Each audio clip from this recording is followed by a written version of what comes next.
नमस्कार दोस्तों, मैं कर्ण सिंह धनखड़। झुकती है दुनिया, झुकाने वाला चाहिए। और अपने जैन जी ने इस सरकार को झुका दिया जो कभी किसी के सामने नहीं झुकती थी। ये आम भारतीय मानता है, लेकिन इसके पीछे का राज क्या है वो आज मैं खोलूंगा। हकीकत क्या है? क्या ये इतनी बेशरम, इतनी आता, इतनी घमंडी सरकार ऐसे कैसे आराम से मान गई? 378 दिन तक किसान पूरी दिल्ली को चारों तरफ से घेर के बैठे रहे, तब नहीं माने तो इनके पास कौन सी तोप थी? कैसे मान गई? इसके पीछे राज क्या है ये बस समझना बहुत जरूरी है। तो आज इनकी कलई खोलेंगे कि हकीकत वास्तव में है क्या। कुछ दिन पहले मैंने 18 या 19 तारीख को ये कहा था कि पश्चिम बंगाल और कश्मीर से बख्तरबंद गाड़ियां और फौज इकट्ठा की जा रही है। बिल्कुल ये बात सही थी और सच्चाई थी। अब एक सच्चाई और आप लोगों के सामने खोलता हूं। सीआरपी के ऑफिसर्स ने इनको मना कर दिया था कि हम अपने भारतीय बच्चों के ऊपर गोली नहीं चलाएंगे। ये है असल हकीकत। और उसके बाद मोदी थर-थर कांपने लगा। और एक चीज, मोदी नहीं, दिल्ली के कंफर्म कर लीजिएगा, पत्रकार लोग सुन रहे हो तो जाके छानबीन भी कर लीजिएगा। दिल्ली में एक जगह है देशबंधु गुप्ता मार्ग पर, केशव कुंज आरएसएस का हेडक्वार्टर है, जो कि एक 5 स्टार होटल नुमा एक बिल्डिंग है, कई मंजिला, बहुत ही शानदार। जिनके पास पहनने के लिए कच्छी नहीं होती थी वो आज 5 स्टार जो है केशव कुंज बनाकर बैठे हुए, झंडे वाला। वहां पर एक मीटिंग हुई थी, बाकायदा आरएसएस और बीजेपी के बड़े अधिकारी, पदाधिकारी और सरकार से जुड़े लोग थे वहां पर।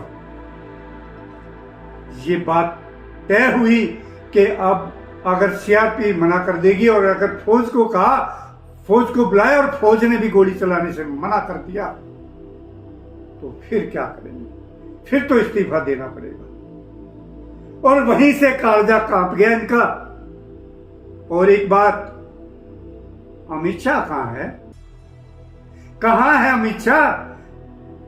जो ये भगत जन उसको चाणक्य पता नहीं कितना बड़ा गुंडा बताते थे, कहां है अमित शाह? इससे घटिया और इससे डरपोक आदमी कोई नहीं। दोनों के दोनों ये रंगा बिल्ला, ये मां डरपोक आदमी। ये बिल्कुल सच्चाई है कि जब केशव कुंज में बैठकर इनका तय हुआ कि सीआरपीएफ ने तो मना कर दिया, अब फौज भी मना कर देगी, तो क्या करें?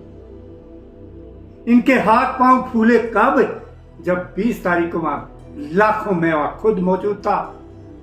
कम से कम नहीं तो 5-6 लाख लोग वहां पर आए थे। क्यों नहीं आएंगे भाई? उनके बच्चे वहां हैं, नादान बच्चे हैं, कोई 14 साल का भी है, सारे स्कूल के बच्चे, सबको तकलीफ है। कोई 18 का है, कोई 17 का है, 20 का, नादान बच्चे हैं। सबको चिंता थी। हमारे और आपके बीजेपी के कार्यकर्ताओं के भी बच्चे थे। तो जब वहां पर देखा कि ओहो, यहां तो लाखों लोग आ गए, इनको तो उम्मीद थी कि यही 500, 400, 1000, 2000 जो आ रहे यही आते रहेंगे और बैठाए रखो इनको। अगर इतनी चिंता थी धड़ियल कि मुझे बच्चों की चिंता, तो 1 महीने तक क्यों बैठा रहा था चुप? 1 महीने पहले क्यों नहीं हुई चिंता? तुम्हें चिंता थी फौज की, तुम्हें चिंता थी यहां पर दिल्ली जाम होने की, कि पूरा हिंदुस्तान दिल्ली में जमा हो जाए।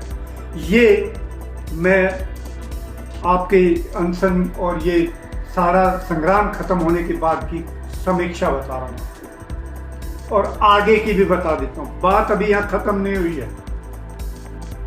ये शुक्र मानो को कांग्रेस का कि कांग्रेस ने अब भी बचा लिया बीजेपी को। समझे कि नहीं? कई लोगों के कान खड़े हो जाएंगे। जी हां, ये हकीकत है।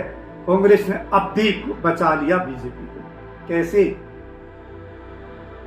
राहुल गांधी 21 तारीख को वहां पहुंच गए जहां पर कोई नहीं जाता अनशन या धरना करने। किसी की औकात नहीं, किसी की हिम्मत नहीं, क्योंकि फौज इतनी लगी होती है वहां प्रधानमंत्री निवास के सामने।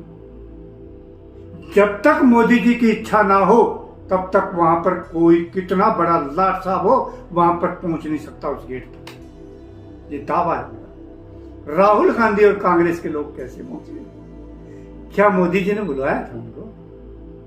जी हां, मोदी जी ने बुलवाया था राहुल गांधी को और राहुल गांधी गए थे कि यहां बैठो मेरे दरवाजे पर, ताकि ध्यान आपकी तरफ जाए और किसी तरह जैन जी से हटे। क्या कहते हैं राहुल गांधी कि अमित शाह भी दोषी है, उनको भी माफी मांगनी चाहिए। क्यों माफी मांगनी चाहिए? यह देश कहता है कि अमित शाह सबसे बड़ा दोषी है और प्रधानमंत्री। इन दोनों को इस देश से देश निकाला देना चाहिए। जिसको कभी तड़ी पार किया था, आज उसको देश निकाला देने की जरूरत है। माफी वाफी से कुछ नहीं होता। माफी तो ये बेशरम है, एक नंबर के 36 बार मांग ले इनके बाप दादा माफी मांग रहे। सावरकर ने पता नहीं कितनी बार लिख के माफी मांगी थी। माफी का क्या मतलब है? राहुल गांधी की जो भाषा है वो कहीं ना कहीं जो है बीजेपी को हमेशा फायदा पहुंचाती है। इसीलिए बीजेपी मजबूत है और वो कहते जब तक राहुल गांधी है तब तक हमें कोई नहीं हटा सकता। बिल्कुल सच्चाई है। ये दोनों पार्टियां मिली हुई, दोनों मिली हुई हैं। वरना राहुल गांधी को एक दम नहीं, सांस नहीं लेना चाहिए, दम नहीं लेना चाहिए जब तक प्रधानमंत्री मोदी और अमित शाह का इस्तीफा ना हो जाए। क्यों नहीं आज उनका इस्तीफा मांगा जाता? माफी मांगने के लिए कह रहे हो? मजाक है क्या? सरेआम हमारे बच्चों को बेटियों की इज्जत उतारी गई, किसी को पीछे से डंडा, किसी की छाती फाड़ी गई, किसी का कुछ। और राहुल गांधी कहता है माफी मांगनी चाहिए इनको। क्यों माफी मांगनी चाहिए? ये माफी के लायक ही नहीं है। इनको तो देश से बाहर कर देना चाहिए तुरंत। ये देशद्रोही लोग हैं। ये वही उन्हीं के वंशज हैं जिन्होंने 52 साल तक अपने भवन पर तिरंगा नहीं टांगा था। ये क्यों भूल गए राहुल गांधी? तो दोस्तों, मैं इस अनशन के खत्म होने के बाद की आपको सच्चाई की वे क्यों हुआ, क्या वजह रही, मैं कल और परसों किसी अपने निजी प्रोग्राम में लगा हुआ था। समाज बचाओ, संविधान बचाओ, समाज बचाओ। हम एक मुहिम छेड़े हुए हैं। उसका हर डिस्ट्रिक्ट में हर महीने एक प्रोग्राम करते हैं, कभी महीने में 2 भी हो जाते हैं। ये 15वां प्रोग्राम था हमारा कल पलवल में और अगला प्रोग्राम अंबाला में होना है। तो हम अपनी मुहिम में, अपने काम में भी लगे हुए थे। 20 तारीख को मैं वहाँ मौजूद था, सारे नज़ारे देखे, सब कुछ छानबीन की और आखिर में फैक्ट निकल कर ये आया कि सीआरपीएफ ने गोली चलाने से मैं मना कर दिया। मैं सैल्यूट करूंगा, बार बार सैल्यूट करूंगा सीआरपीएफ को और सीआरपीएफ के जवानों को। आप लोगों को भी कहूंगा, ये हैं 10 सच्चे देश के भक्त, ये हैं सच्चे देश के रक्षक और मोदी और अमित शाह हैं देश के भक्षक। जितना जल्दी हो सके और जितना ज्यादा हो सके इस वीडियो को शेयर करना दोस्तों। इसी के साथ मैं लूंगा आपसे विदा। जय हिंद साथियों, जय भारत।